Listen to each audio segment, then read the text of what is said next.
when people criticize it for being environmentally unfriendly. What's up, guys? This is Truths with Earth. Today we are going to consider Michael Saylor's take on the environmental questions surrounding Bitcoin. Michael Saylor, of course, is the chairman and CEO of MicroStrategy and a highly respected individual in the advocacy for Bitcoin. So Michael Saylor recently joined Peter Diamandis on his channel, sharing an objective, macro perspective on the topic, including how Bitcoin is the highest value use of energy on Earth. To monetize stranded energy, to recycle wasted energy, and to catalyze renewable energy. So it's more of a solution to the problem than it is any kind of problem. So let's analyze this a little bit. He said monetize stranded energy, recycle wasted energy, and catalyze renewable energy. So what do these mean exactly? Let's take a look at this clip from Bloomberg Quick Takes. There's more energy not being used at all and simply goes to waste than Bitcoin even uses by a factor of 20. This is true primarily because of a concept called stranded energy, which is essentially power that's generated, but due to grid limitations, can't be used and ultimately goes to waste. So stranded energy, power generated but lost on the grid without being used. Let's talk about wasted energy. Perhaps the simplest form of wasted energy would be a light bulb. Electrical energy powers this light bulb and creates light. But that same energy creates heat, and that heat is energy that's being wasted.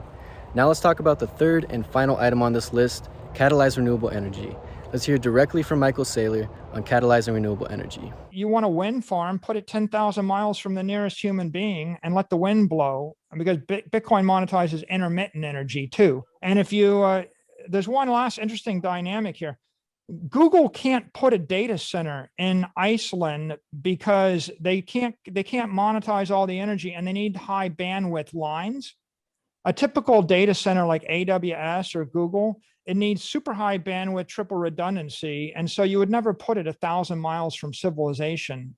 On the other hand, with a Bitcoin mine, you could put it 1,000 miles from the nearest human being on a very thin pipe. So put the mining farms where renewable energy is abundant and away from existing infrastructure where it could be difficult for humans to otherwise use that energy.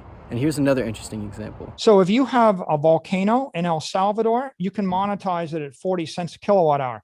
If you have a geothermal well in Iceland. Yeah, he said a freaking volcano. And there's a tweet from the president of El Salvador stating that he's working with the state-owned geothermal electric company to offer facilities for Bitcoin mining with very cheap, 100% clean, 100% renewable, zero emissions energy from their volcanoes. That's incredible. And there's action being taken. The well they dug will generate about 95 megawatts of clean energy, and they're already starting to build a Bitcoin mine around it. Bitcoin is the highest value use of energy on Earth. Bitcoin is already energy efficient in terms of the value it provides, and it's going to become a lot more efficient from an environmental standpoint over time. So how do we get from here to there? Shutting down all the Bitcoin mines running on coal power plant in their provinces, and the network's cleaning itself. But if you choose to fire up a coal plant in Manhattan and the mayor of New York does nothing about it, it's not the Bitcoin network's fault, right? That's right. It's up to humans to migrate towards energy efficiency in all areas, not just Bitcoin.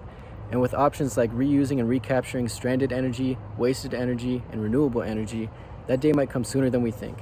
Well, if you guys enjoyed this video, be sure to hit that like and subscribe, hit that notification bell, and I'll see you next time. Earth is a fixed supply digital asset backed by Bitcoin, Ethereum, and ownership of the planet itself. To learn more about Earth, visit earth.io and prepare yourself for the distribution of Earth to the public.